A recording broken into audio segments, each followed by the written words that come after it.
Okay, so we are in Cannock in a Bloor Home, a Lydgate Bloor Home. You're having one of those.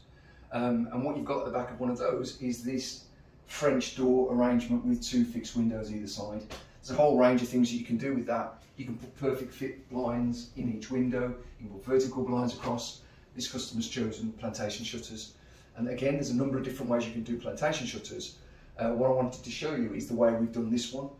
They wanted the shutters to stack all at the one side, so there are 8 panels stacked here.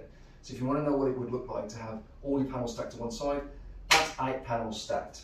There's a track that runs across the bottom of the shutters on top of the floor. The track doesn't carry any weight, it just guides the shutters as the panels move across this hanging track here, which does carry the weight. So we've gone into the lintel above the plasterwork and everything's hanging off that. So all the weight's hanging from above. So when we close the shutters, we just take the N1 and pull them across.